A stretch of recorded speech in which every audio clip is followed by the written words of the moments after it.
All right, we are live, everybody. Another UFC event goes down tomorrow in Las Vegas, a big main event in the welterweight division with the returning Leon Edwards taking on Belal Muhammad as we welcome you to our UFC Vegas 21 preview show here on MMA Fighting. I am Mike Heck. Thank you for joining us. Of course, for those watching, leave your questions, fights you're excited about, your fiery hot takes in the chat, and we will get to them shortly. But I can't do this alone. I won't. I refuse to. And luckily, I'm being joined by the whole crew here. First off, the BTL champion, host of the A-side, José Youngs. There he is. Overhead bicep pose and all. The Prince of Positivity, the co-host of On to the Next One, Alex K. Lee. Stone-faced. Happy birthday, AK, as always. And, of course, the man in the truck on the ones and twos, the baddest stash in MMA media, Casey Leydon. Excellent. Well, we have some things to discuss. We kind of waxed poetically on this very topic that I'm going to bring up to Jose before we hit record. So I'm going to begin with you, Jose. In my eyes, the UFC 259 hangover is real, and it has lasted a long time, and it still is lingering on. And so much happened on that event. Both great. I think the unfortunate sort of outweighed the great in terms of this hangover 6 days ago. But in your opinion, just seeing what you see, how much has the aftermath of this past Saturday sort of affected the buzz heading into tomorrow night? I think it's a little bit of a combination of a few things. I think if it was still the Khamzat show, I think that's what we'd be talking about a lot. But the fact that Leon Edwards is fighting someone that's not in the top five obviously sucks a lot of the wind out. The rest of the card, there are obviously fun fights and fun fighters and fun matchups that we're all obviously looking forward to. But if we're looking at a fight night as a whole in terms of big drawing power, a lot of fun storylines and stuff, it's not that stacked. And we said this conversation we're having is the same conversation we had after UFC 257. The same one we had after UFC 200. It's the same one we had after UFC 229. Like, the hangover from these massive fight cards into the next fight night, it's a little rough. And sometimes it even drags on. Like, between UFC 200 and then UFC 201. UFC 201 was what, in Atlanta? It was the flyweight championship. Like, Rose Namajunas fought on the card. No, it wasn't the flyweight championship. That was supposed to be on. I think that was Woodley Lawler. And we were still just talking about UFC 200. So this is nothing new.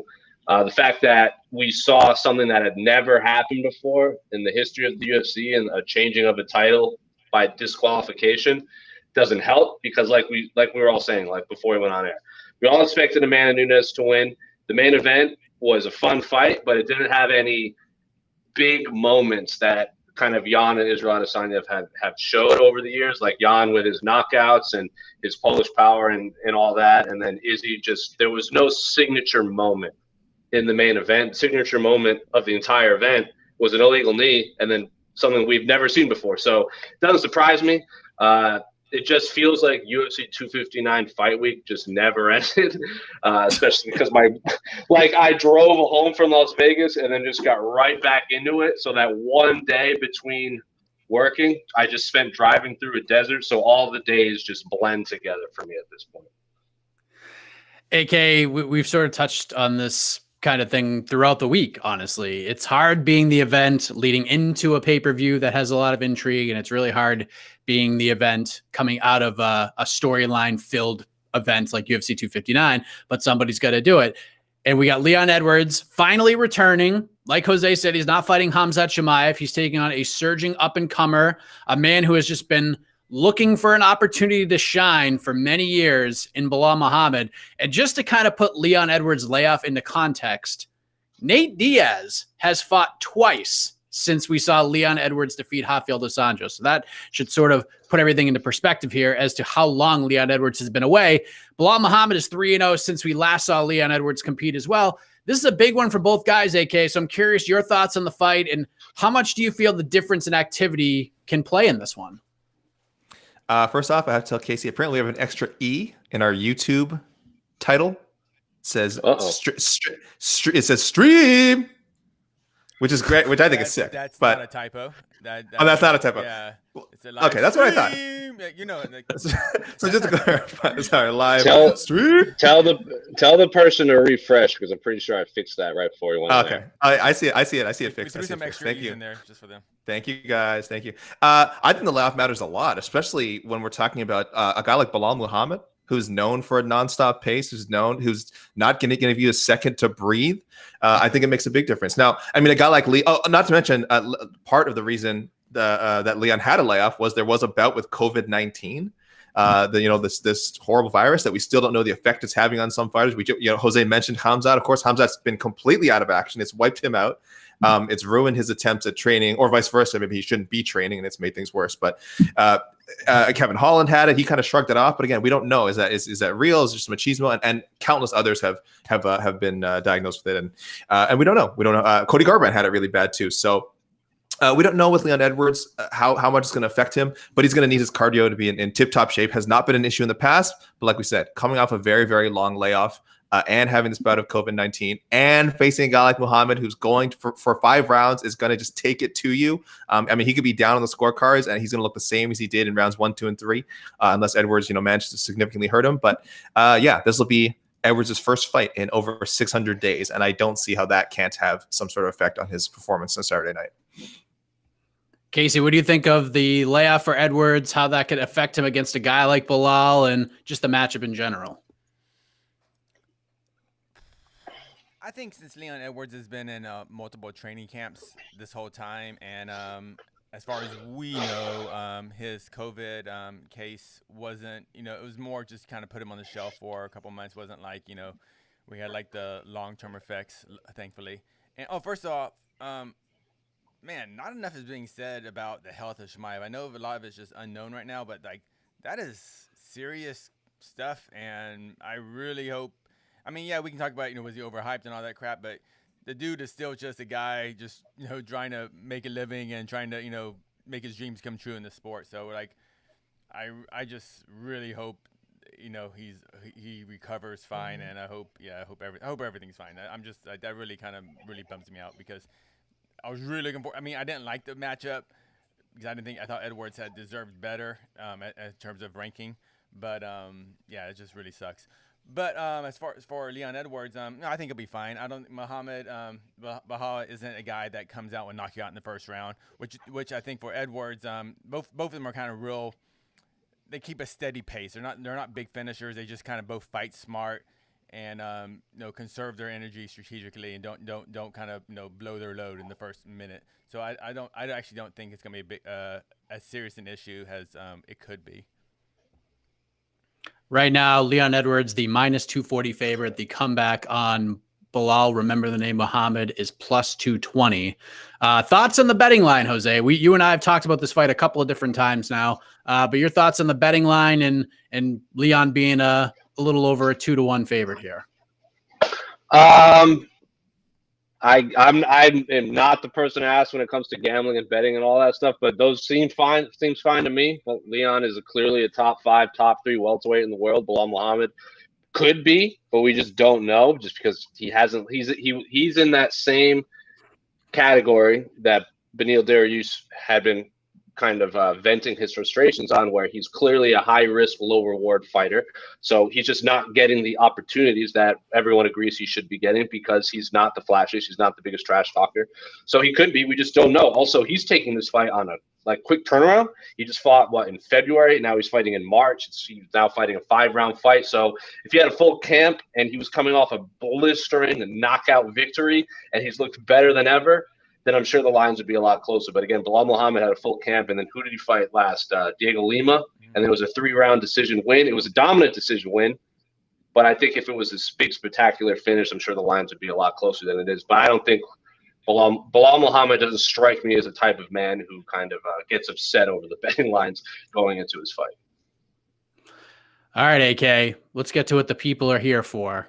Your pick, the preview into the predictions article that's going to drop tomorrow morning. What do we got? Who wins? Who gets their hand raised? I was wrong about 259. I predicted the 259 main event. I did predict an Adesanya win. So that broke my streak, I think, of one successful main event pick. So let's get that streak going again. Leon Edwards. It's Leon Edwards, right? I'm going to be safe here. I like the 2-1 line. I think it's fair. Again, I don't recommend gambling on MMA, as everyone knows, but if you have to, I don't think 220 is unreasonable. I would take him as 2-1. I just think he's the more skilled fighter. I think he's a more skilled fighter. He's more well-rounded. I think he's fought better competition. Again, the ring rust, intangibles that we discussed, that's an issue. I mean, that for sure is something that you should take into account before making your own picks at home. For again, not gambling, just making your own picks, playing the family game at home. I think he's a better striker, a better grappler. I think he's a more technical fighter, a little more experienced. I just like Edwards to win a decision here. I don't think it has to be an easy fight. I think Bilal could certainly take a round, maybe 2. But I do think Edwards will look good in his return. I don't expect a major drop off. Again, he might fight a little bit safer than people want him to. But again, that's when you're coming off a layoff this long, you're on an 8-fight win streak. You just do what you got to do to keep winning. So I'll go Edwards by deciin. Get those questions in. Pull it. Go ahead. Edwards by pull it. I'm sorry, I forgot our. See, the whole event happens. We forget about the bop it references when it comes to these fights. So there you go. Respect the Raging Panda. Yes, respect the Raging Panda, Julia Avila, who was kind enough to join us on the pre-fight show last week before UFC 259. Maybe she's the jinx. Maybe it's her fault that this event went down the way it did, and we're still talking about it. Don't you dare. I'm just kidding, Julia. We love Julia here. Leave your predictions for the main event, your thoughts on the card. We'll get to those in a minute. But Jose, your thoughts on this main event tomorrow. Who wins? Who gets the job done? Who do you see moving on to bigger and better things? Normally I go with the active fighter, the one that's been the most active, but I still favor Leon Edwards just because I thought Gunnar Nelson was going to beat him. I thought the Rafael dos Anjos fight would be a lot closer. It just seems like every time I think fights are going to be either close or Leon is probably going to come up short, he proves me wrong. He dubbed himself Left Elbow Larry after Michael Bisping's Left Hook Larry, and I just think that's going to and again, with Bilal Muhammad just talking about all the pressure he brings and all this, that is going to play right into Leon Edwards' game. He wants to get in close with you. He wants to clinch up to throw those elbows. So I actually do favor Leon. I think Bilal is a fantastic fighter. If this was a full camp Bilal, it'd probably be a different story. I just think Leon Edwards is one of the top 3, top 2 welterweights in the world right now. But I think Bilal is fantastic. I just favor Leon Edwards, and I'm picking him by decision. I think it's going to be a bloody fight, but not one of those like back and forth wars. I just think someone's going to get gashed open. One of the men is going to get gashed open, and I still think Leon's going to win. Casey Leydon, what do you think? I got Edwards, unanimous decision. He'll probably win. I think he'll win 4 to 5 rounds. Actually, I don't. I think Leon Edwards is. I mean, despite what Muhammad says, I do actually think Leon Edwards is better at pretty much everything than Muhammad is. I hope he doesn't hear this. He seems like such a nice guy.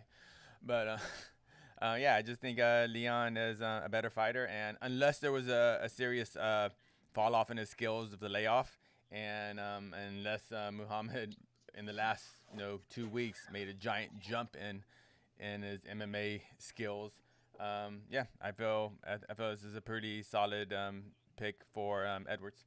If it was a 3-round fight, though, I would give Bilal a better chance. But I think over 5 rounds, even starting a little rusty for Edwards, I think he'll take over and he'll win the fight by decision.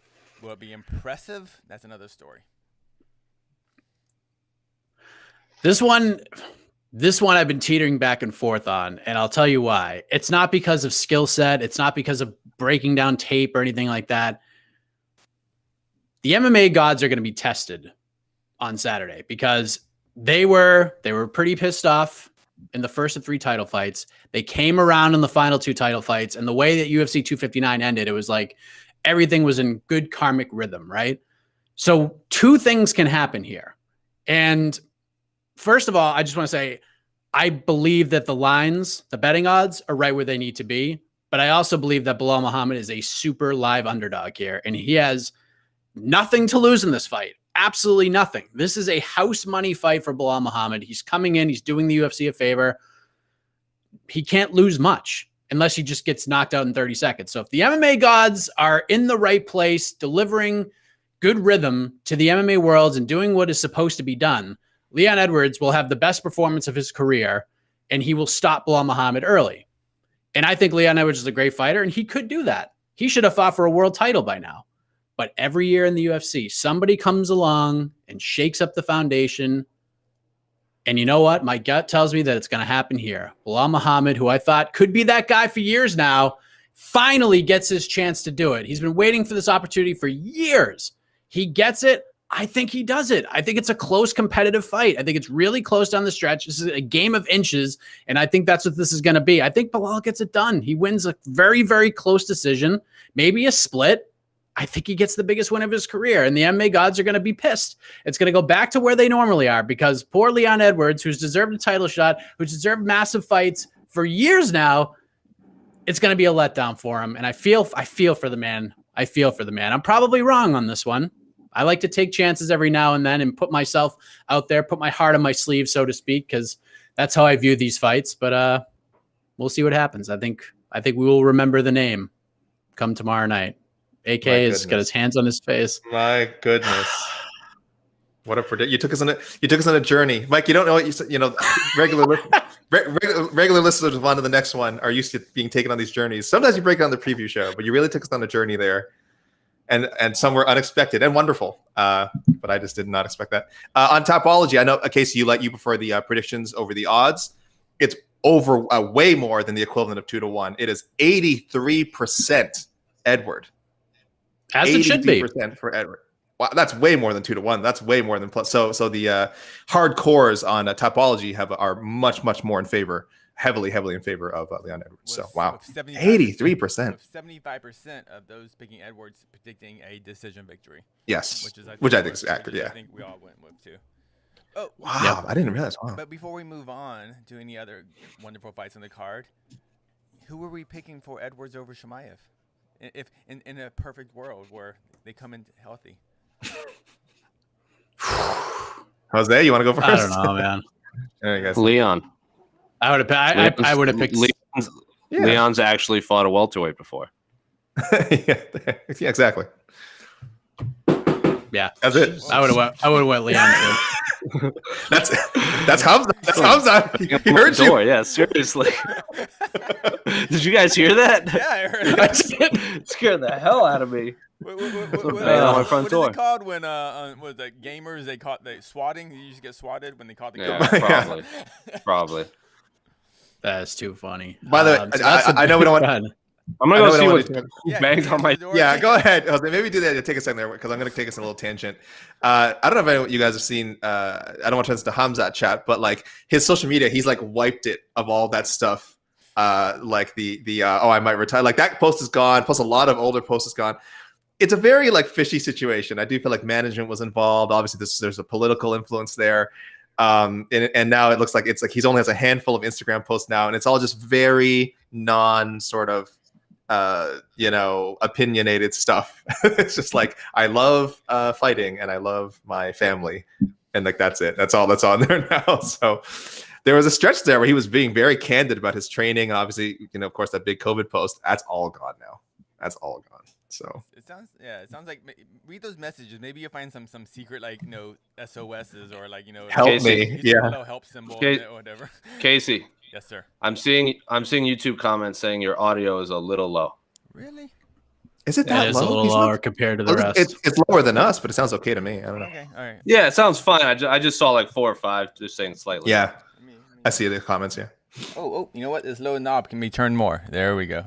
There we go. Oh, wow. Whoa. Jose, was everything okay with Khamzat? Did you talk it over? Did you guys talk it over? And yeah, apparently he left this box of graphic novels for me too that I had been expecting. So what a nice man. It's all patched up. See, he's not training and he's catching up on all those graphic novels. He's missing out on. He knew he's like, wow, Jose ordered this omnibus of Strangers in Paradise. Maybe I should deliver it for him. Oh man, well, that main event should be fun.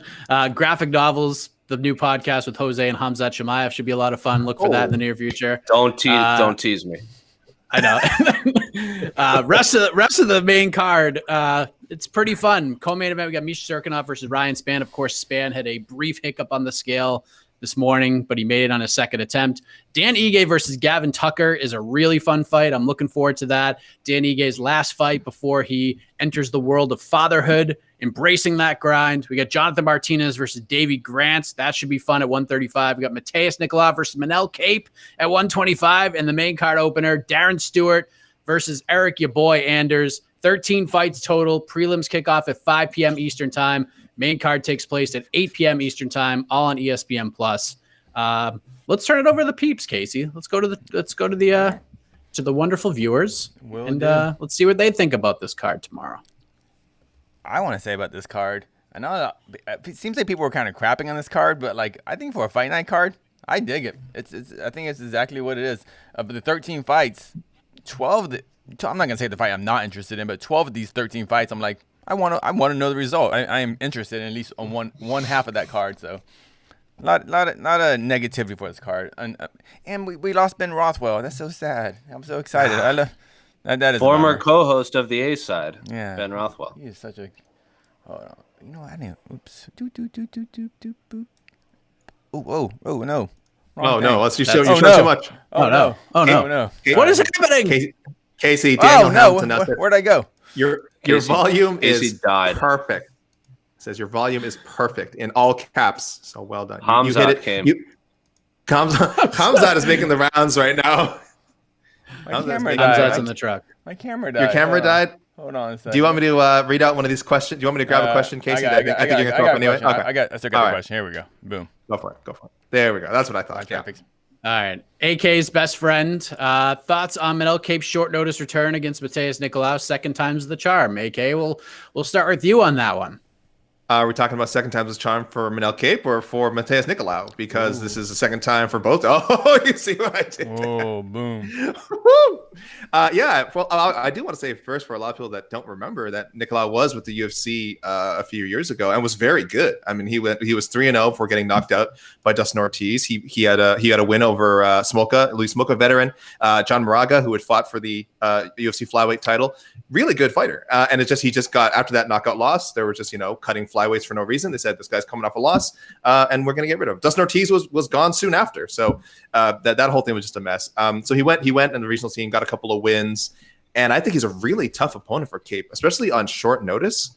So of course, John is referring to this Kape being his second fight. He's taken out on short notice after that loss to Pantoja, where I think it was definitely a little disappointing, both for people who had never seen him before and for people who were seeing him for the first time. Because for those of us who had seen him before, I think we all thought if he didn't beat Pantoja, he would at least put on like sort of a more aggressive, exciting performance.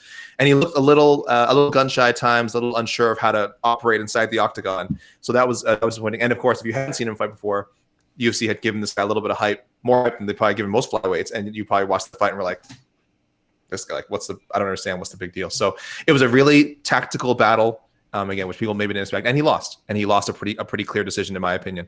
So I do think this is go ahead, Casey. Wait, people were bummed out about we thought Pantoja was awesome, so he lost a very competitive fight to a very, very good fighter. So why are people hating on Kape now? I don't get it. I think people were rightfully critical of him sort of looking a little hesitant to pull the trigger. He was doing a little bit of showboating as well. He's a stylish guy. He's a showman. Doing a little bit of showboating. He was losing. He was losing, Casey. That's what was wrong. You can showboat all you want if you're winning. If you're losing, which I think that is not a rule. That is not a rule. You can only showboat when you're winning. That's not a rule. You showboat when you showboat, man. That's how you do it. You showboat when you showboat, and then you lose and you criticize for it. That's the Michel Pereira. I love Michel Pereira. I love Michel Pereira. How much crap does that guy take? He showboats all the time and he loses, right? I mean, I'm reflecting the will of the people. I'm not saying I agree. But yeah, no, I think he'll do better this time around. I think there's a very good chance that he goes 0-2 in the UFC. I think Nicolau's super tough. But if I'm picking, second time is the charm. I think he's going to get that knockout he's been hunting for. All right, Casey, go ahead. Oh, I mean, yeah, I thought his first fight was a competitive fight, and he didn't, for Manel Kape, he didn't, he just, like I said, didn't kind of go all out and stuff. But yeah, he was. But also, Manel Kape was out for like a year or two when he took that last fight. So yeah, now he's got 15 minutes in a cage experience, and yeah, I think this is gonna be the Manel Kape has advertised. When was the last time Nicolau fought in the UFC? been a while, right? 2018. 3 years. 3 years. Yeah, 2.5. When I saw his image of him during the media day, I'm like, oh, I remember that guy. I can't tell you anything about him. I knew he was good, but I can't remember anything about him from 3 years ago. He was, and for whatever reason, AK referred to Brave CF as the regional scene, even though it's not. He was supposed he was supposed to fight Shorty Torres in March last year when COVID hit. Remember, we had him, and then he was in the middle of camp, and then his fight got canceled, and we brought him back that week to give reaction. This was the opponent? This was the opponent? Yeah. It was supposed to be Nicolau versus Shorty was the first round of that flyweight tournament they kept hyping up. And they brought back all the flyweights pretty much they cut except for Shorty, which is unfortunate. All right. Great fight. It's not short notice for Nicolau, right? Who was the original opponent? No. He was Ulanbekov. Agir Ulanbekov. Yeah. I think Kape should be good. I'm excited about the fight, and I hope all the hype I've been kind of spewing about Manel Kape, we'll see if it comes true this Saturday.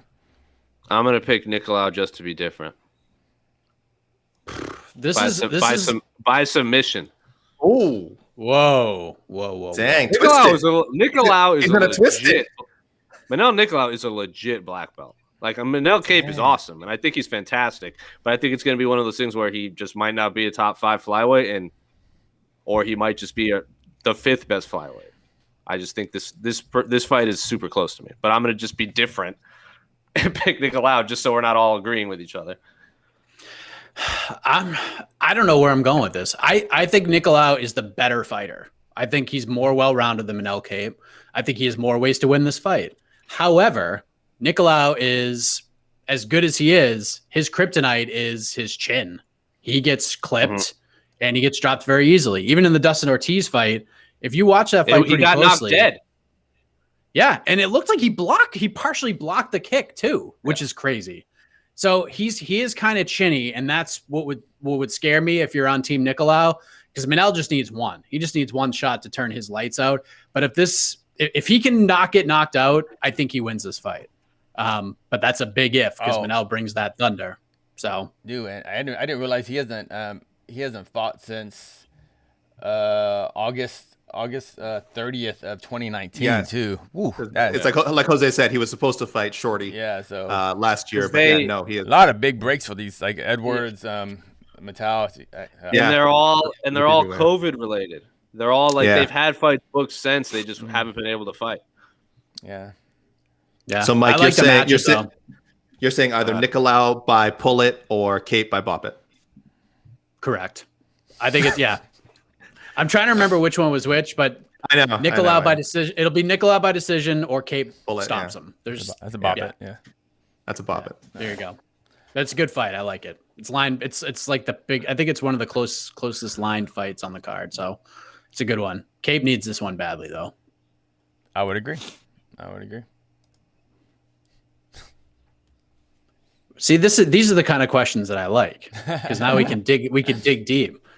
What fight are you most excited for, Jose Youngs? I mean, obviously the main event's got the storylines and the pizzazz, but outside of that, as a fan of high level martial arts as you are, and I know we don't get too excited until both men are in the octagon and we get introductions at this point. We've learned that at this point on these here preview streams. But what fight, all things considered, perfect world, all these fights go down tomorrow.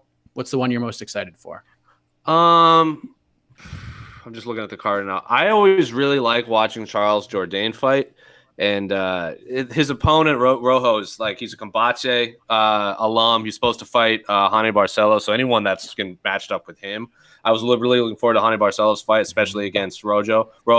So it's just unfortunate that fight fell apart. So I like Charles Jourdain a lot. I think he's super underrated and super exciting. He's also a fellow nerd. And if you ask him anything about World of Warcraft, he'll talk to you for about an hour. And I love fighters like that. Other than that, Courtney Casey, Phoenix alum, or Glendale, Scottsdale alum, JJ Aldridge is a fun scrap. Always interested to see Jinh Frey fight.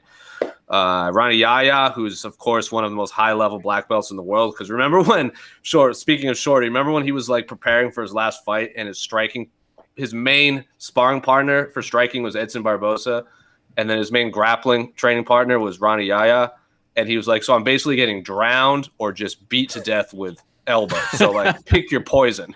So yeah, those are some of the big ones. And then I guess if you like weird, quirky fighters, Jonathan Martinez is awesome, both in and outside of the octagon. I imagine his post-fight scrum, if he wins, will last at most 90 seconds. But other than that, I'm going to there's obviously other ones I would say, but I'll let you guys talk about them because I don't want to just say all of the fights. Casey, I already know it's Manel Kape for you, but outside of that one. I'm still a big believer in Misha Cirkunov. I think he's awesome. If you get a chance to stand next to that man, he's just intimidating. He really is. He just has this. He's a guy who probably says like 10 words the whole day. So I'm still a believer in him. I know he had kind of a good streak. Then he took some losses, but I just like that fight. I don't know how good Ryan Spann is, and I think we're going to find out. I love, like Jose said, I love Jonathan Martinez because he's such a weirdo and just kind of goes again. He just dude is a gangster too. Like, I know he's a gangster. But you see, like, ask him about his fight career, he's like, I've been in a ton of street fights, and I was like, caught me off guard. I love that dude. Like, he looks like that guy you like a bully would pick on, and he's like, and Martinez just like, come on, someone pick on me, because I gotta show these martial arts skills off. So you just need someone to touch him first. So I just like Jonathan Martinez because he's like, the original UFC logo guy, the big muscle guy in the planet punching it or whatever, or holding the planet. I don't know how it looked like, but like, I mean, I just imagine Jonathan Martinez being that first UFC guy, the logo guy. I love Angela Hill Yoder just because I love striker grappler fights, and Ronaldo Yaya is always fun to watch. I just love when he jumps on someone's back and they just go like this for like 15 minutes trying to get him off. So good fights. I'm excited about them all. AK, which sticks out to you? I'm also excited about Charles Jourdain, of course, from La Belle Provence in Canada. So shout outs to Montreal. And also the guy who's fighting Rojo. There's a double dose of Khamzat Chimaev's debuts here, Rojo, and then I also want to talk about Rafa Garcia in a second. But Rojo, this guy does not go to decisions. He hasn't gone to one in almost 9 years. So someone's probably getting smoked in that fight. Maybe him, but that's okay. That's, again, that's sort of the, I think he's going to come in swinging, which is what Dana White's going to like. As for Garcia, this guy, well, this is interesting. So he's undefeated. He just beat a UFC veteran in Roberto Bandanai. Khamzat Chimaev's lightweight champion. Really exciting fighter. He finishes fights too. 12-0, 8 finishes. But the other thing I love about this fight with Nasrat Haqparast is this is a mutant matchup, which means it's a fight that was originally something else entirely. It was two other fighters entirely, and then both fighters replaced someone, and for some reason other than as opposed to just rebooking the fight for another card, they're like, yeah, let's just make two guys fight on short notice for no reason. So this was originally Guram Kutateladze versus Don Madge. Kutateladze withdrew, got a knee injury. He got a knee injury. So Haqparast stepped in on about 1 month's notice, so not too bad. And then Madge withdrew recently because of visa issues, and now and Rafa Garcia stepping in for him on less than a week's notice. Why? I mean, both guys want to do it. That's great. They both made weight. It's cool. I'm excited. It's a cool fight. We couldn't have pushed this back one more week. Isn't there another fight night card next week? We couldn't have pushed this back. But anyway, so I'm excited for that. I'm always like these weird mutant matchups that weren't even supposed to exist, and then people stepped in and made a completely new fight entirely. I mean, for me, it's Ige, Gavin Tucker. That's a great matchup. I mean, another Canadian. I know it's supposed to be Ige Ryan Hall. I know Casey and AK are very upset about this, but then Ige gets to live really another day. John Jones is going to fight at heavyweight before Ryan Hall has another fight. That's what's going to happen. Probably. Ooh, that's some big. Sorry words. about it. John Jones is going to fight. This is news. Yeah, just like whenever Ryan Hall signs a contract for a fight, you're like, wow, Ryan Hall made it. This is news. Come on. Like, he's an awesome fighter, but let's see him fight first. Yeah, everyone's ducking him. Everyone. I mean, they're sneaking people into the gym and hurting him. Ryan Hall's ducking himself. He's like, I don't want to hurt these guys. That's how good he is. Go out for the 1,000th time. Yeah, he keeps having second thoughts. Yeah. He's like, I don't want to embarrass this man in front of anyone, even though I asked for a top 10 fighter. I got a top 10 fighter. Might as well pull out again so they don't get embarrassed. Wow. He heard Ige was about to become a father, and he's like, well, I'm not gonna let this child grow up without a father. So I didn't know he was about to become a dad. Ricardo Lamas retired, so he wouldn't have to get rematched with Ryan Hall. Correct. Now you're just proving their points. You're boosting up their arguments, Jose. Good God. The one I'm not. Of course I am. Like Ryan Hall pulls out, so he. These aren't arguments. These are facts. These are just facts. Like does Ryan Hall only get injured? speaks in facts. Yeah. Does Ryan Hall get injured? No. Nope. Does he pull out of fights because he's hurt? No. Does he call out fighters in the top 10 and pull out of fights? No. It's always to save face. The other guy can save face. True martial artist. Right. Dan Ige's child will thank Ryan Hall. Yeah, someday. As you do. We should all. I mean, the rest of the questions are just us thanking Ryan Hall. But I'm gonna. So guys, stop submitting all like the Ryan Hall questions. You know, we'll have a whole podcast about Ryan Hall coming out soon. If we're being honest, we're not. Ryan Hall pulled out of this fight not to save Dan Ige face. He's like, well, Ronnie Yaya is already on the prelims. We don't need two amazing grapplers, and I'll let Ronnie Yaya have the spotlight this time. So all praise Ryan Hall for pulling out again not to save face, but to give the spotlight to another grappler. Right. I don't want to send Jose on another rant after that one, but Casey, can I read one? Can I read one comment that's clearly only he will understand? I mean, I vaguely understand it, but it's truly Dragon Ball related.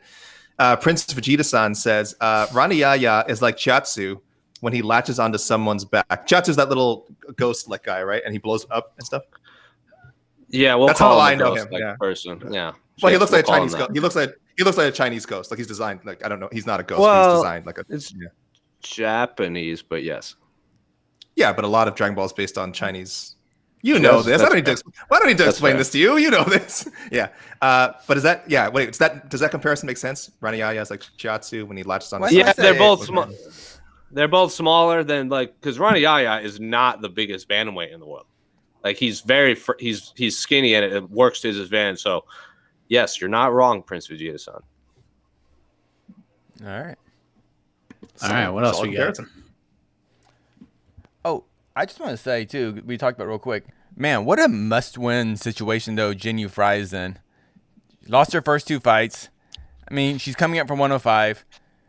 Her last fight, I would say, it was a bit of a disappointing performance against Lomo, who is also probably a 105er fighting at strawweight. So considering her age, 2-fight losing streak, I hope Jinh Frey didn't make that jump to the UFC too late in her career, because I think she's an excellent fighter, but she has to win tomorrow. Tomorrow. Yep. So just want to add a little more pressure on Jinh Frey. I'm sure she appreciates that. That's okay. That's real talk. Again, we've seen a lot of the cuts that have happened recently. We just saw Shauna Dobson and Espinosa. So certainly one more loss for she would be winless, right? That'd be 0-3, I think. Right? 0-3. Yeah. Yeah, that's a cut. Yeah, she was when she was the 105 champion in Invicta, she got stripped for missing weight as the reigning champion. She has been. Yeah, it was. So it's like she's having trouble making 105 still. Yeah, because I was thinking, oh man, maybe she go to one and go to that the atomweight tournament and won, but I think Jinh Frey is kind of. I don't think she can make 105 healthy anymore. Yeah. So must win for Jinh Frey. I love her as a fighter. So I hope she has a good performance. If she, let's see what happens. She's got her hands full. Yes, sir. Gloria Paula.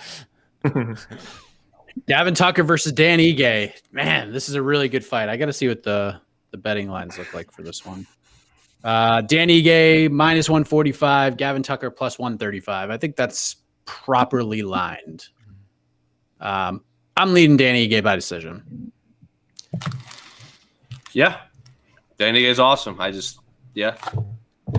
Good fight, though. Yeah, good opportunity for Gavin Tucker. Yeah, Dan Ige takes issue with people saying favorite for fight of the night too. He's like, that means you think this fight's going to be close. And when he told me that, I thought it was an amazing answer. That was before. that was in Houston when we interviewed him before his Mirsad fight. I looked on Twitter and everyone's circling this as fight of the night. He goes, that's weird. This isn't going to be close. He's a funny guy. He's so serious. I think I'll pick Tucker. I'll go with my kid. Normally by nature I don't pick Canadians. I don't want to jinx them. Not that I believe in that sort of thing. Of course, jinxes don't exist. But you're like the opposite of Gui. Gui only picks Brazilians. He only picks Brazilians. I'm gonna be patriotic this time. I I'm a believer in the new Gavin Tucker, or whatever you want to call it, the revitalized Gavin Tucker. I'm a believer in it. Yeah, I love that Quarantilla performance. So, yeah, I'll say Tucker. I'm going Tucker with the upset. Ooh. I like how Ige's like the one thing that excited him the most about this fight is that he's like the bigger fighter for the first time in his career. But he's been so He's the taller successful. one. He's been so successful being the shorter guy. So we'll see. Why change it, man? Did you Got see that dad strength already? Ige was saying true. Ige was saying That's that strange. Yeah. Tucker's better than Ryan Hall. This is going to be a tougher fight than Ryan Hall. What a crazy man, Dan Ige. He can talk all he wants now. That's not booked. Yeah. I would do this. Now he's brave. No. Yeah, I'd probably start talking like that. Actually, this is gonna be probably maybe the big storyline coming out of Saturday night. Bilal is playing with house money. Is a shot at Kamaru Usman on the line for the winner? I would say For one, no. I would say no, unless if Leon goes out and wins a decision, no. But if Leon stops, if the MMA gods, like I said earlier, are in the right place mindset wise, and things that are supposed to happen actually happen, Leon Edwards will get a stoppage win and be in a good position. I still think Masvidal is going to somehow get that fight, but to be kind of on deck, very possible here. I mean, I don't know. We'll say, I would say 60-40. I don't know. Anyone have like a better answer than I do? I'm sitting on that fence right now. I think if Leon Edwards wins, no matter what, he gets the title shot. Gilbert Burns got a title shot off a decision. Colby Covington got a title shot off a decision. Leon Edwards would be riding 8-9 fight win streak. Dana White's already said the only opinion that matters, unfortunately, is Dana White, and he's the one already saying it right now. So yeah, if Leon Edwards wins, I would say he gets the title shot because he said he doesn't know what to deal with Cole. I think it's just because also like Casey always says, of Colby Masvidal, Leon Edwards, who's gonna be the cheapest to book in a fight? Leon Edwards. Kamar, like Jorge and Colby are probably going to be asking for 7 figures. Leon's not going to be asking for 7 figures. He wants that title shot. And once he gets the belt, then those fights can come. So I think if Leon wins, he gets a title shot. You know who else probably won't be asking for 7 figures? Stephen Wonderboy Thompson. Right. That's fine. True.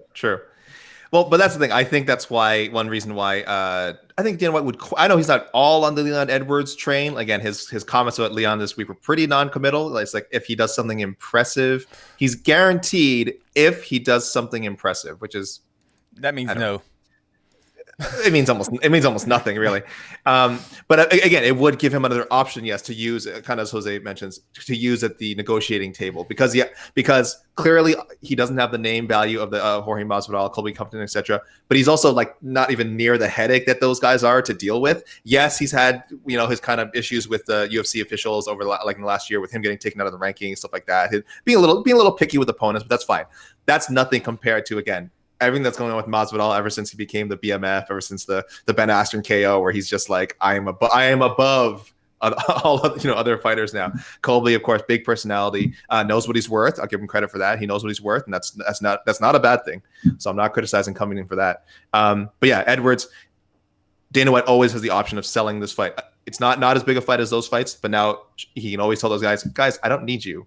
Edwards, 9 straight wins, a sellable rematch. The first fight was over 5 years ago, whatever. So we can use it as a storyline, but it doesn't kill the intrigue in a rematch. I don't think it should only elevate intrigue. So I think he'd be rooting for a Edwards win. I stopped short at saying a title fight is on the line. It's definitely not on the line. Nothing is guaranteed to the winner.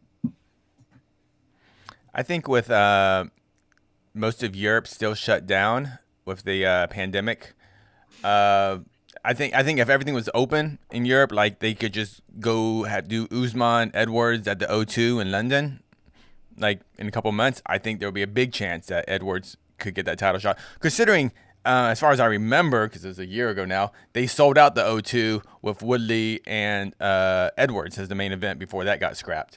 Is that right? Woodley and Edwards. So, but I think without the geographical advantages, as far as putting butts in seats that Edwards might have, it's going to be hard for him to get a title shot. But like I said, like Jose said too, I think with Edwards winning, it was just bring down the it'll make it more competitive, or who will fight the cheapest, because we got four contenders pretty much, right? Colby, Masvidal, Wonder Boy, and if Edwards wins impressively. So there's also, I mean, it's the Ultimate Fighter too. Yeah, there is the Ultimate Fighter, and we all want to see Stephen Thompson have the title shot. I just think it will probably be Leon Edwards. And what they should do to just capitalize on the biggest possible fight on planet Earth, which is not in the UFC right now, it's Anthony Joshua versus Tyson Fury for all of the belts. You have one Nigerian American champion and one Nigerian British champion in Anthony Joshua. They're both defending their titles. Then you have Leon Edwards and Tyson Fury from both from England too. Just have them a week apart, like especially if they're both going to be in the Middle East. Then just there you go. The marketing builds itself. UFC can catapult off of that massive fight, because the rumors are that might happen in Saudi Arabia. If they want to have Usman and Leon Edwards fight in Fight Island to make it easier, so be it. You're welcome, UFC. I'll tell you what, Leon Edwards needs to spend some time tonight relaxing, maybe surfing YouTube at some of the greatest promos ever presented in combat sports and study those, maybe pick up some pieces, because I think a lot's going to have to do with what he says on the microphone as well. He needs to come out and Michael Chandler all up in that piece and talk his way into it.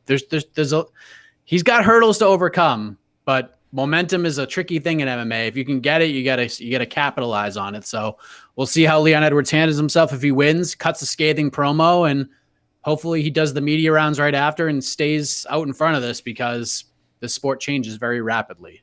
So we'll see what happens. It is so amazing how, like, and you're absolutely correct, Mike, but like, you do all this training, all this dieting, all this hard work to get to this point, and you beat this guy in the main event, and then you go, yeah, but what are you gonna say in the mic now? It's just like this weird reality we're in. But well, it's also like, it's unfortunate because I'll ask this question to all of you guys. When is the last time you saw Dana White really hyped for one fighter? Just like, I'm gonna sell the hell out of this fight, and you got hyped because of it. Chimaev. But that was very like, oh, this kid's great. He wants to turn it around and this and that. Like, that was very much of a product of Chimaev being badass and wanted to turn it around, and Dana White took it and ran with it. They went on a date. He sat next to him. I understand. I understand. But, right, but we saw them sitting next to each other. But did Dana White like scream until his face turned red? The Maymac tour is the last time we really saw Dana pull out the promoter card. Like, Dana White could sell this fight. He didn't even show. He doesn't. I think Dana White has very much kind of stepped back a lot from the last how he used to be, because he didn't show up for flyweight stare down. And then what did he say about Jan and Sterling? What was his reasoning for why that fight is great? Yeah, they're both young in the prime of their careers, and this fight is great. Awful promotion. Terrible. He just put him on a hat. He says any fight. Nunez and Anderson was like, one of them might knock the other one out. That's pretty cool. Yeah, it's like, okay. Dana White could sell the hell out of this fight. Like a lot of MMA fans crap on boxing. Eddie Hearn, I think, is the best promoter in any promotion right now. That dude can sell anything, and he could sell. I would love to hear how he would sell this fight, especially selling Leon Edwards. Remember that promo for Leon Edwards for the Woodley fight? It's out. It's out again. They re-released it and they just photoshopped. Mm-hmm. Yeah. Mohammed's head on it. Cool. Yeah, it's a bummer. I do miss promoter Dana White rather than whatever. I don't know. Yeah. We're going to Texas, Dana White. Yeah. If anyone sees Oscar Willis in the wild, ask him. Go up to him and be like, "Hey Eddie, sell me on Leon versus Bilal Muhammad, because Oscar Willis does a spot on Eddie Hearn." It's unbelievable. On Fight Island, I would just give him two things. I'm like, sell me on a jellyfish versus a ferret, and he would just like turn into Eddie Hearn and just sell me on this fight. It was unbelievable. Oh man, we'll see. Listen, this 170 is fun right now. It's a lot of fun. We got anything else? Oh yeah, we got lots of stuff. Casey? Okay.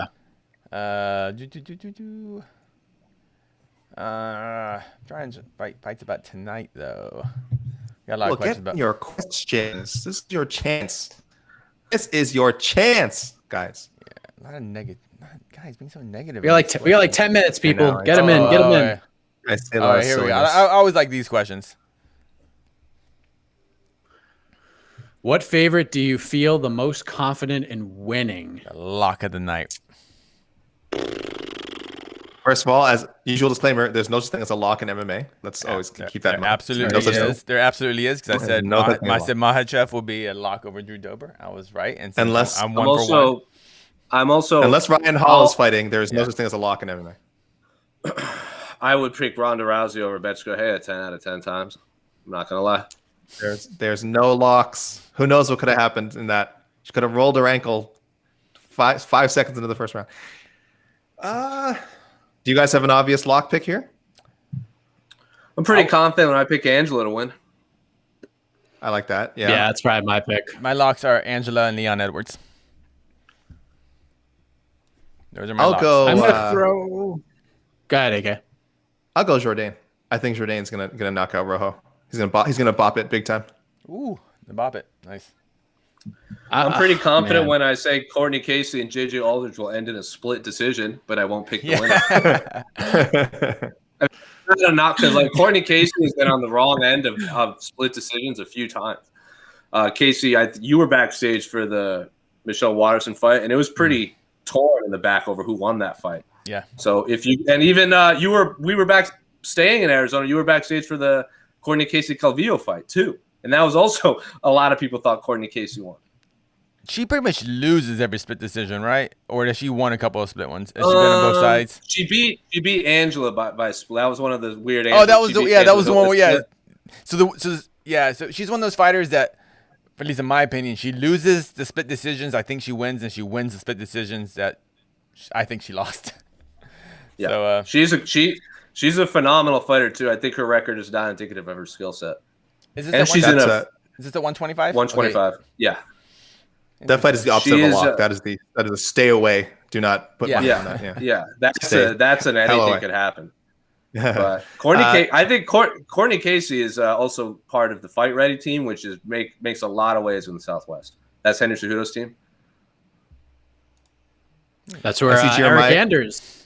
That's where Eric Anders has been training for this camp as well. Yep. Oh, well, I want to shout, and in relation to that, I want to shout out Jeremiah K in the comments. It says Darren Stewart is the lock of the night, which I actually think is a very strong pick as well. I am actually pretty confident Darren Stewart will win that fight. I wouldn't call it my pick, but top three. If I was to say top 3 fights I'm most confident about, I like Darren Stewart's chances a lot. You mentioned Courtney Casey versus JJ Aldridge being a fight I would stay away from the betting window. Yeah. Eric Anders versus Darren Stewart I would put that at 1B as a fight to stay away from. I'm going. That's tough, man. I will say Nasrat Haqparast is up on that lock list with me, even though he's going to have his hands full. I'm going to say something to you, AK, that you're not going to like. I think Marcelo Rojo is going to beat Charles Jourdain tomorrow. How about that? You think Rojo is going to beat Charles Jourdain? Yes, I do. You know what? There goes your lock, son. I cannot wait to hash this out with you on to the next one on Sunday. It is going to be a very upsetting show for one of us. I think it's not a bad pick because I think Charles Jourdain knocked out Doo Ho Choi, right? That was his only win in the UFC. So, and I would, if they fought 10 times, I would probably favor Doo Ho Choi 8 of those 10. This is just happens to be one of the ones. And that was also Doo Ho Choi was coming off like a couple knockout losses like he had coming off that wild fight against, what was it? The Cub Swanson, and then he got knocked dead by Stevens, and then, maybe I'm flipping them around, and then he's lost to Desmond Green, Andre Fili, and then I don't remember who he fought, but he fought to a draw on Fight Island. So it might just be people remember. There you go. People just might remember the Doo Ho Choi knockout win, and they just think he might be better than he is. But it's not a bad argument for. It's a good argument for Mike's reasoning. I'm just glad Combate America's guys are getting signed. I think Combate America's is a lot of exciting fighters, and I know I think they're both coming in on short note. Yeah, I said they're both coming. Yeah, they're both coming in on as replacements. So either way, glad they're getting a shot. Hopefully, more guys from that promotion and ladies will get signed soon. It should be a fun fight. Like, I didn't like Rojo against Raoni Barcelos by any stretch of the imagination, but I do like the way he matches up with Charles Jourdain. Is Barcelos? Did he get a fight yet? No. Is he get rebooked? Man, I think that man is really good at fighting, and I'm excited to see him back. I'm really bummed. What was the fight he was scheduled for, and then he got? Wasn't he? Was he supposed to fight Merab at one point? Maybe that was it. Yeah. He stepped in after Stamen was forced to withdraw. Barcelos was going to step in like 3 weeks notice, but his medical suspension would have like ran into that, so he couldn't fight. Yeah, because Merab actually asked for that fight because Barcelos won, and then he had that long win streak, and Merab's like, "I'll fight that guy just because I want to stay on the card," and Hani was like, "Yeah, let's do it." So shout out to both guys. That's a dangerous fight for Merab too, for sure. What was that question about Jonathan Martinez? Right here. Does he have the potential of cracking top 15? Although he has had weight problems in the past, his wins are super impressive. His last one was against Almeida, who will be fighting Sean O'Malley next. So, Jose, let me ask you. I mean, you're a Jonathan Martinez fan. I've been calling him since the regional scene, the silence behind the violence. Here we are. Gets a matchup again tomorrow. He gets back in there. He made weight, which is always a good thing. What are your thoughts on Martinez potentially being a top 15 guy? I think it's hard to say. He could top 15. Clearly, he could be top 15. Whether he could be top 5 is another story. Just because this weight class is so stacked. But I don't like the Frankie Saenz win. Just left a bad taste in my mouth because he missed weight by 5 pounds, something like that. Almost 6 pounds. Yeah, and he beat Frankie Saenz really badly, and to the point where he was like inside the octagon being like, "Don't get up." He was telling Frankie Saenz not to stand up anymore because he was beating him so bad. And I was like, dude, you just missed weight. Like, come, and it was just unfortunate. And then but at the flip side, Casey, you were at the fight too with me. I think he beat Andre Ewell in Houston. I agree. That was one of those. It was a super competitive fight, but I thought he won. It was super competitive fight, but that night had so many wonky decisions. I just think that might have got lost in the shuffle because it was on the prelim. So he could be on a 5-fight. I think he should be on a 5-fight win streak, but that one missed weight kind of bums me out. But yeah, I mean, he just beat Thomas Almeida pretty handedly. It was a good fight, but he clearly won. I don't think there's argument against it. And if he had the flash of Sean O'Malley, then we could be talking about Jonathan Martinez. But I don't want Jonathan Martinez to change ever. I think his post-fight interviews are awesome. Top 5 might be hard, but top 15, 100%. Anybody else? At the end near the end of 2022, we're going to see Ryan Hall and Jonathan Martinez fighting for the UFC featherweight belt. I'm just saying. Just throwing it out there. Can you imagine the hype? Ryan Hall. I mean, I think he will move up eventually. There's also Jonathan Martinez is a bantamweight. He'll go up in weight. Yeah. Oh. He might have to eventually. I actually think he'll go up in weight eventually. He did miss. Well, and that's the thing is, I think the more like the really. That's what I'm worried about. Actually, that's what I'm actually worried about. I want to see his performance at 35. I think. I don't like him at 30. I think he'll be better at 45, but we'll see. I do think he has the potential to be top 15, as anyone around his age does with his talent. But I will say, I think a more intriguing question is, will he be in the top 15 by like the end of the year, or like by, let's say, even within 12 months? I'll say no, and that's only because of the depth of the bantamweight division. He had, I mean, to make top 15 again, he has to go over guys like O'Malley, which again, I don't know. Maybe some people, like they said, he beat Almeida. O'Malley's fighting Almeida. Maybe people already put him ahead of O'Malley. I'm not sure, but that's a name ahead of him. Merab, Ricky Simone. Marlon Chito Vera. I'm talking about guys, again, this is like 10 to 20 range. So he has to leapfrog those guys again by the end of this year or within 12 months. I don't see it happening. It's just such a strong division. Nathaniel Woods in there, Saeed Nurmagomedov. Again, these are people who are not, by the way, like in the top 15, top 20 yet. So he has to get over them. I think he has the talent. It's an amazing division. So he has the talent. It's just this particular division. It's really hard to get in the top 15 right now. I think at this moment, it's going to be really difficult. Some people have to retire. Dominic Cruz will have to retire. Maybe that'll free, Jose Aldo, that'll free up some space. But if they don't retire, I haven't bumped those guys out of the top 15 yet. 135 is so loaded. It's insane. It's insane. Yeah. Uriah Faber's out there somewhere looking for Yeah. a fight still. You know what I mean? It's crazy. It's TJ such a big Dillashaw. division. TJ Dillashaw. TJ Dillashaw's back, right? Yeah, TJ Dillashaw is not even in my rankings right now. So he immediately jumps in. Oh yeah, if he comes how up does that wins. work in rankings? Like, do we not rank him until he steps into the cage and throws the first punch, or as soon as he's booked, we can don't. rank him? They usually I mean, put him back in. They usually put people back in rankings once they sign a contract. Okay. Yeah, that makes sense. That Or makes put sense. the UFC's rules or whatever, or they're having contract negotiations. So yeah, so John Smith, super talented guy, but yeah, top 15 in this division, really tough.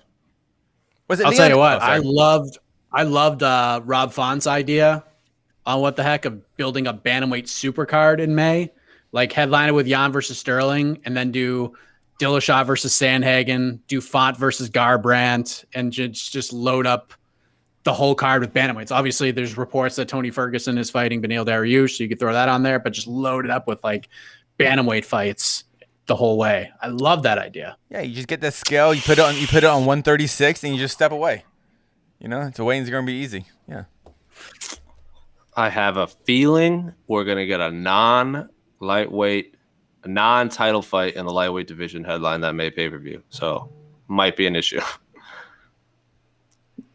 Are we talking? Yeah, I mean, listen, Dunno. it could happen, but I mean, putting it out in the ether. it's kind of go or get off the pot time. We're what, 8 weeks away? If that fight, which I believe you were speaking of, does not get booked soon, I don't know if it happens, and you could do it in July. I think there's a reason Dana White is doing interviews and bringing up a certain Irishman right now. They come back up Gahal Pendred. Nice. Yeah. Yeah. Well, Paddy to be Pimblett. fair, Paddy I Pimblett. think- both are either of those men lightweights? Nah, whatever. Oh, Joe Duffy. Paddy Joe Pimblett's Duffy. also Joe not- Duffy. Joe Duffy's coming out of retirement. Yes. Paddy Pimblett's also not Irish. Listen. How we'll dare you, sir? We'll get PT on here. We'll get You're, PT on here. Yeah. you're Irish and you're getting me confused. I am Chirish. Are you Chirish? You didn't know this? I'm Chirish. Yeah. I feel like you're a little bit of He's- everything. Yeah. He's Irish and I'm a Hispanic Celt. That's like the big thing. When we were with when we did A-side with Pizzi, it was 3 Irish journalists. Yeah. In case you live in Houston, but also where else are you again? I was raised in Mississippi. Yeah, Mississippi again, Delta. and I'm like, what? Oh, God, what a man at the world. Google Chinese immigrants in Mississippi Delta. It's a whole thing. Oh, Yeah. And go see Minari too. Minari's great. It's also about Asian immigrants coming to America. done and done. Yeah, I think we're good I on. think we're good. I think we're good. Yeah. You know what? I think we're ready for. What are we ready for? Oh yes. Oh, yes. That's right. That's right, everybody. Make sure you tune in tomorrow. Watch men and women get in the octagon and punch each other in the face. For money. Entertainment. And money. Pre-fight Q&A. Oh yeah. Yes, pre-fight Q&A, 4:30 Eastern time, at least as it stands right now, unless something Not good happens. bizarre happens along the way. But Thank knock you to on wood, we were Hamza for 15 dropping off 50. my books. What a good guy. He's not fighting this weekend, so he's got time. Yeah, so he's delivering giant box omnibuses. Thank you to Khamzat Chimaev. Big shout out to Khamzat Chimaev and all of you for watching right now. We're getting out of here. For Jose, A.K., Casey Leydon, I am Mike Hack. We'll see you tomorrow night, everybody. Happy birthday to the Prince of Positivity.